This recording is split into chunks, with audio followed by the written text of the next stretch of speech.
श्री शिवाय नमस्तुभयम।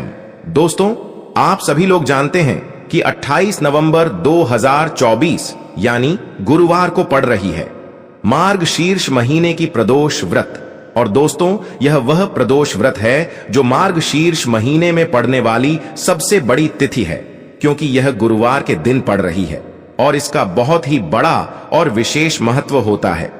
पूज्य गुरु जी ने कहा है कि अगर कभी भी मौका लग जाए और मार्गशीर्ष महीने की गुरुवार प्रदोष व्रत को पड़ जाए तो आप लोगों को 7 चने की दाल वाला उपाय तो अवश्य ही करना चाहिए।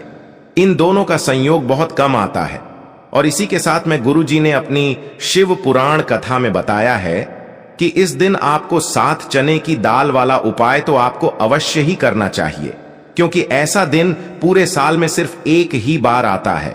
और दोस्तों, आप सभी लोग जानते हो कि गुरुवार प्रदोष व्रत का अगर सबसे बड़ा कोई उपाय है तो 7 चने की दाल वाला उपाय है।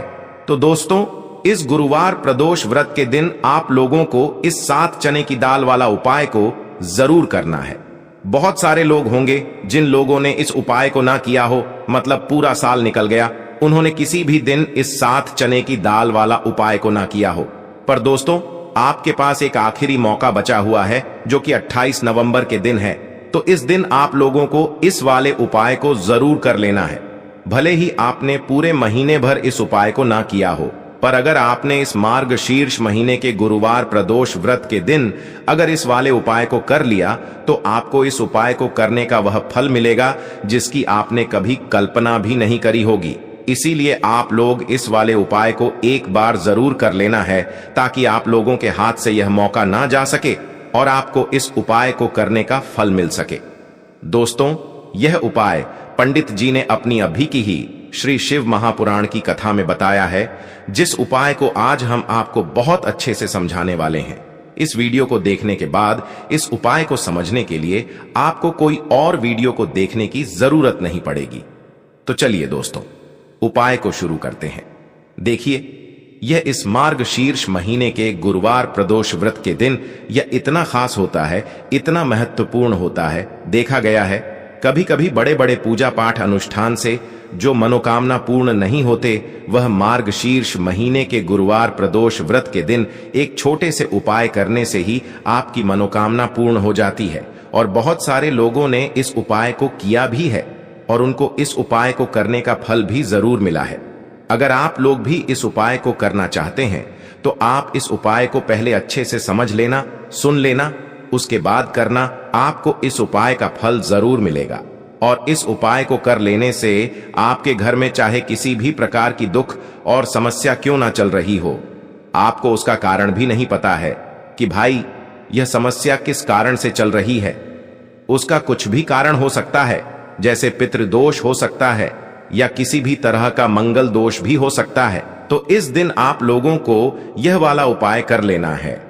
यह एक ऐसा उपाय है जिस उपाय को अगर किसी विशेष दिन पर किया जाए तो भाई उस विशेष दिन का जो है वह तो हमें मिलता ही मिलता है, पर हमने उस दिन पर इस उपाय को किया है तो हमें उससे भी बड़ा फल मिलता है और फल बहुत जल्दी मिलता है, क्योंकि आप इस उपाय को बहुत ही बड़े और विशेष दिन पर कर रहे हो।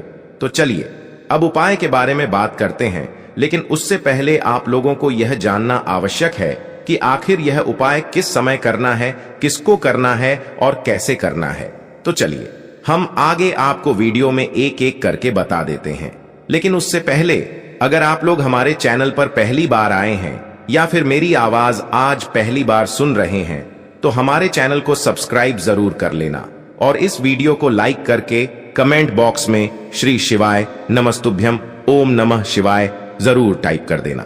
तो दोस्तों, इस 7 चने की दाल वाला उपाय को हमें इस गुरुवार प्रदोष व्रत के दिन कैसे करना है, किसको करना है, किस समय करना है और कहां पर करना है, ये सारे सवालों के जवाब आपको इस वीडियो में मिल जाएंगे। और जो यह वीडियो देखेगा भाई, उसको 7 चने की दाल वाला उपाय जरूर करना चाहिए, क्योंकि इस दिन एक चने की दाल का भी बहुत ही बड़ा और विशेष महत्व होता है। और जब बात आ जाए 7 चने की दाल वाला उपाय की, तो यह सोने पर सुहागा वाली बात हो जाती है और यह एक बहुत ही बड़ा उपाय हो जाता है इस गुरुवार प्रदोष व्रत का। तो अब दोस्तों, इस 7 चने की दाल वाला उपाय को आखिर करना किसको है, सबसे पहले हम लोग वह बात जान लेते हैं। तो देखो, घर की जो बड़ी माताएं बहनें होती हैं, उन माताओं बहनों में से कोई भी एक बड़ी माता बहन इस वाले उपाय को कर सकती है। और दोस्तों, अगर आप चाहे तो अपने घर में से सभी सदस्यों को भी इस उपाय को करवा सकते हैं। अगर किसी व्यक्ति की खुद की कोई मनोकामना है, खुद की कोई दुख और परेशानी है जो कि वह अपने लिए ही करना चाहता है, इस वाले उपाय को तो वह खुद अपने लिए भी कर सकता है। बाकी अगर कोई घर में से ऐसा है जो कि अपने पूरे घर परिवार की सुख और शांति के लिए यह वाला उपाय करना चाहता है, तो भाई वह भी कर सकता है। उसमें भी कोई दिक्कत वाली बात नहीं है। कहने का मतलब यह है कि इस उपाय को हर एक सदस्य भी कर सकता है और पूरे घर परिवार के सदस्य के लिए घर की बड़ी माताओं बहनों में से कोई एक माता बहन भी कर सकती है। माताएं बहनें अगर घर में उपस्थित ना हो या वह यह वाला उपाय ना कर पा रही हो, तो फिर घर का कोई बड़ा सदस्य भी इस 7 चने की दाल वाला उपाय को कर सकता है, चाहे फिर वह पुरुष ही क्यों ना हो। उसमें कोई भी दिक्कत वाली बात नहीं है। अब दोस्तों, जो अगला प्रश्न निकल कर आता है वह यह आता है इस उपाय को लेकर कि आखिर इस उपाय को हमें किस समय करना है, सुबह के समय करना है कि शाम के समय करना है। तो देखो, इस वाले उपाय को आप लोग सुबह के समय भी कर सकते हो और शाम के समय प्रदोष काल में भी कर सकते हो। अब अगर आप पूछो कि भाई सबसे उत्तम समय कौन सा रहेगा इस 7 चने की दाल वाला उपाय को करने का, तो हम आपसे बस यही कहेंगे कि इस उपाय को आप सुबह के समय करेंगे तो ज्यादा बेहतर होगा। बाकी अगर प्रदोष काल शाम के समय भी करेंगे तो भी अच्छा होगा, उसमें कोई भी दिक्कत वाली बात नहीं है। तो अब दोस्तों, जो अगली सबसे बड़ी और महत्वपूर्ण बात आती है वह यह आती है कि सुबह अगर हम उपाय को करेंगे तो हमें कितने बजे से लेकर कितने बजे तक के बीच में करना है, और शाम के समय प्रदोष काल में करेंगे तो हमें कितने बजे से लेकर कितने बजे के बीच में करना है। तो देखो, सुबह जितनी जल्दी हो सके आप उपाय को करने की कोशिश करना। बाकी अगर किसी कारणवश लेट भी हो जाओ, थोड़ी देर भी हो जाए, तो 10 या 11 बजे तक भी आप उपाय कर लेना, पर 12 बजे से ज्यादा देरी ना हो। ठीक है, इस बात का ध्यान रखना। उसके बाद में दोस्तों, अगर शाम के समय प्रदोष काल की बात करें, प्रदोष काल का जो समय होता है वो शाम के 6 बजे से शुरू हो जाता है। मतलब शाम के 6 बजे से लेकर 7 बजे के बीच का जो समय होता है, यह समय प्रदोष काल का समय होता है। तो आप इस उपाय को 7 या 8 बजे के बीच में भी कर सकते हो। मतलब शाम के 6 बजे से रात 8 बजे के बीच में आप कभी भी इस वाले उपाय को कर सकते हो, उसमें कोई भी दिक्कत वाली बात नहीं है। तो चलिए दोस्तों, जान लेते हैं गुरुजी द्वारा बताए गए सबसे पहले और सबसे खास उपाय के बारे में। देखिए, इस उपाय को करने के लिए आपको मात्र 1 लोटे शुद्ध जल की जरूरत पड़ेगी। लोटा आपको तांबे का लेना है और इसमें जो जल है वह आपको अपने घर से ही लेना होगा। फिर इसी के साथ में आपको 1 से 2 गुड़ के टुकड़े भी लेने होंगे। फिर सबसे अंत में आपको 5 या फिर 7 या फिर 11 या फिर 21 चने की दाल ले लेनी है। यानी कि जितने भी आप चने की दाल ले सकते हैं उतने आपको चने की दाल लेनी है। देखिए, गुरुवार के दिन प्रदोष व्रत पड़ रहा है। देखिए, गुरुवार का दिन भगवान नारायण को समर्पित होता है और गुरुवार के दिन पीले रंग की चीजों से किया गया कोई भी उपाय हमारे महादेव को अत्यधिक प्रसन्न करता है। इसीलिए आपको यह चने की दाल ले लेनी है। अब देखिए, मात्र तीनों ही सामग्रियां लेकर के आपको पहुंच जाना है भगवान शिव के मंदिर में। देखिए, इस उपाय को यदि आप इस गुरुवार प्रदोष व्रत में शाम को प्रदोष काल के समय में करेंगे तो यह आपके लिए सर्वोत्तम होगा। लेकिन बहुत से ऐसे लोग होते हैं जो प्रदोष काल के समय में इस उपाय को नहीं कर सकते हैं, तो फिर आप पूरे ही दिन में किसी भी समय में इस उपाय को कर सकते हैं। देखिए, सबसे पहले तो आप जो गुड़ के टुकड़े लेकर के आए थे उन्हें आपको जल के पात्र के अंदर डाल लेने हैं। देखिए, जो आप गुड़ के टुकड़े उस पात्र के अंदर डालेंगे वह आपको शिवलिंग के सामने ही डालने होंगे। फिर देखिए, आप जितनी भी चने की दाल लेकर के आए हैं उस चने की दाल पर आपको थोड़ा सा गुड़ वाला जल डाल देना है, जिससे कि यह जो चने की दाल है थोड़ी सी गीली हो जाए। अब आपको जो चने की दाल है इसे अपनी हथेली में रखनी है और आपको महादेव से प्रार्थना करनी है। आपको बृहस्पति स्वर महादेव से प्रार्थना करनी है कि मेरे जीवन में धन प्राप्ति को लेकर बहुत ही अधिक समस्याएं चल रही हैं। व्यापार जो है वह अच्छे से नहीं चल पा रहा है। नौकरी में कोई ना कोई बाधा उत्पन्न हो जाती है। जिस भी प्रकार की आपकी मनोकामना है उस मनोकामना का आपको मन में स्मरण कर लेना है और आपको बृहस्पतिश्वर महादेव से उस कामना को परिपूर्ण करने की प्रार्थना करनी है। और फिर यह जो चने की दाल है इसे आपको शिवलिंग पर अर्पित करनी है। जितनी भी चने की दाल आप लेकर के आए हैं उन्हें आपको एक साथ शिवलिंग पर अर्पित करनी है। अब देखिए, आपने जो गुड़ वाला जल तैयार किया था उसमें से थोड़ा सा जल सबसे पहले आपको श्री गणेश जी वाले स्थान पर अर्पित करना है। फिर आपको श्री कार्तिकेय जी वाले स्थान पर अर्पित करना है। फिर आपको माता अशोक सुंदरी वाले स्थान पर अर्पित करना है। फिर आपको मां पार्वती के हस्त कमल यानी कि कटी वाले भाग पर थोड़ा थोड़ा जल अर्पित करना है। अब देखिए, उस पात्र के अंदर जितना भी जल शेष बचेगा उससे आपको पूरा ही जल भगवान शिव के शिवलिंग पर अर्पित कर देना होगा। श्री शिवाय नमस्तुभ्यम और बृहस्पतिश्वर महादेव का मन में स्मरण करते हुए गुरुजी ने बताया है, जल आपको बिल्कुल धीरे धीरे समर्पित करना है और जल को अर्पित करते समय ध्यान रखें कि इस जल की सीट आपके पैरों में नहीं लगना चाहिए। फिर आपको शिवलिंग के सामने बैठकर बृहस्पति शवर महादेव से प्रार्थना करके अपने घर आ जाना है। गुरुजी ने बताया है कि जब भी हम गुरुवार के दिन चने की दाल वाला कोई भी उपाय करते हैं तो इससे हमें भगवान विष्णु की और महादेव की कृपा एक साथ प्राप्त होती है। तो यह विशेष उपाय आपको अवश्य ही करना है। अब हम जानते हैं गुरुजी द्वारा बताए गए दूसरे उपाय के बारे में। देखिए, यह उपाय आपको अपनी किसी भी परेशानी से बाहर निकालने के लिए है तथा आपको अपने जीवन में सफलता की प्राप्ति करवाने वाला है। देखिए, इस उपाय को करने के लिए आपको सबसे पहले तो मात्र एक लोटा शुद्ध जल लेना होगा तांबे के पात्र के अंदर। तो देखिए, आपको एक लोटा शुद्ध जल लेना है। इसी के साथ में आपको थोड़ा सा पीला चंदन लेना होगा।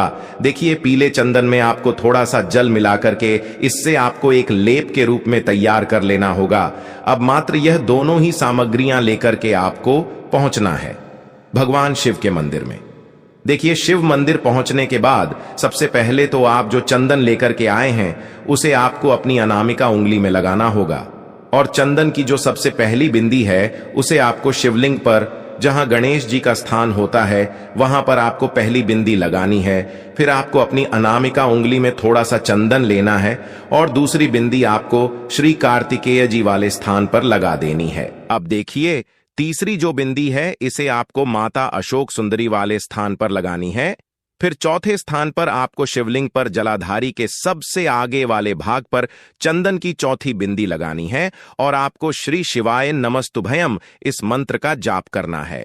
फिर पांचवें नंबर पर आपको माता पार्वती के हस्त कमल यानी कि कटी वाले भाग पर एक लगानी है और आपको ओम नमः शिवाय इस मंत्र का जाप करना है। फिर छठे नंबर पर शिवलिंग पर जो पीछे वाला भाग होता है वहां पर आपको छठी बिंदी लगानी है और प्रत्येक बार चंदन की बिंदी को लगाते समय आपको अपनी अनामिक उंगली को चंदन के अंदर डुबना है। उसके बाद एक बिंदी लगानी है और ध्यान रखें, प्रत्येक बिंदी को लगाते समय आपको ओम नमः शिवाय इस मंत्र का जाप अवश्य ही करना है। इसके बाद आपको सबसे अंतिम और सातवीं जो बिंदी है इसे शिवलिंग पर लगा देनी है और आपको ओम नमः शिवाय इस मंत्र का जाप कर लेना है। अब देखिए, अंत में जो आप एक लूटा शुद्ध जल लेकर के आए थे उसे आपको धीरे धीरे शिवलिंग पर अर्पित कर देना होगा, श्री शिवाय नमस्तुभयम इस मंत्र का जाप करते हुए। इसके बाद आपको अपनी सफलता के लिए, अपनी मनोकामना की पूर्ति के लिए महादेव से प्रार्थना कर लेनी है और फिर वापस आपको अपने घर आ जाना है।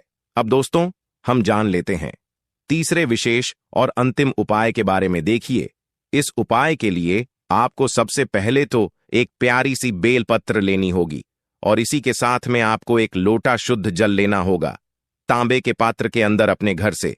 अब देखिए, सबसे आखिर में आपको थोड़ा सा शहद भी लेना होगा। शायद आपको मात्र 2 से 4 बूंद ही लेना होगा। अब देखिए, यह जो सभी सामग्रियां हैं इन्हें आपको भगवान शिव के मंदिर में लेकर के पहुंचना होगा। देखिए, यह जो उपाय है इससे भी आप सुबह से लेकर के शाम तक की किसी भी समय में कर सकते हैं। देखिए, यह उपाय भी आपकी जो भी मनोकामनाएं हैं उन्हें परिपूर्ण करने के लिए हैं, विशेष धन प्राप्ति के लिए हैं, व्यापार में वृद्धि के लिए हैं, नौकरी के लिए हैं, अपने कार्यों में सफलता प्राप्ति के लिए हैं। देखिए, मंदिर पहुंचने के बाद आपके पास जो एक बेलपत्र है और बेलपत्र की जो तीनों पत्तियां जिस डंडी से जुड़ी हुई होती हैं, उस पूरी डंडी पर आपको अच्छे से शहद का लेपन करना है। देखिए, शहद को आपको अपनी अनामिका उंगली में लगाना है और इसी से आपको बेलप की बीच वाली डंडी पर अच्छे से शहद का लेपन कर देना है। अब देखिए, जिस स्थान पर आपने बेलपत्र की डंडी पर शहद लगाया था, वहां से आपको इस बेलपत्र को पकड़ करके भगवान शिव के शिवलिंग पर अर्पित कर देना है। ध्यान रखें, बेलपत्र की चिकनी साइड शिवलिंग से स्पर्श होगी, उसकी डंडी जो है वह जलाधारी की ओर रहेगी। इस प्रकार से आपको बेलपत्र अर्पित कर देनी है। आपकी जो भी अधूरी मनोकामना है, जिस भी मनोकामना के लिए आप यह उपाय कर रहे हैं, उस मनोकामना की पूर्ति के लिए आपको महादेव से प्रार्थना करनी है और फिर यह बेलपत्र आपको शिवलिंग पर अर्पित करनी है। अब देखिए दोस्तों, आपके पास जो एक लोटा शुद्ध जल है, इससे आपको धीरे धीरे शिवलिंग पर अर्पित करते जाना है और आपको लगातार श्री शिवाय नमस्तुभयम या फिर ओम नमः शिवाय इस मंत्र का जाप कर लेना है। पूज्य गुरुजी ने बताया है कि जल आपको इतने धीरे समर्पित करना है कि जल समर्पित करते हुए आप कम से कम 11 बार श्री शिवाय नमस्तुभयम इस मंत्र का जाप अवश्य कर सकें। फिर जो जलाधारी से बह करके आएगा, इसमें से थोड़ा सा जल आपको अपने सीधे हाथ में ले लेना है और इस जल का आपको वहीं पर आचमन कर लेना है। गुरुजी ने बताया है, जो भी व्यक्ति इस प्रकार से उपाय कर लेता है तो उसका जो सोया हुआ भाग्य है वह चमक उठता है और जीवन का जो भी दुर्भाग्य है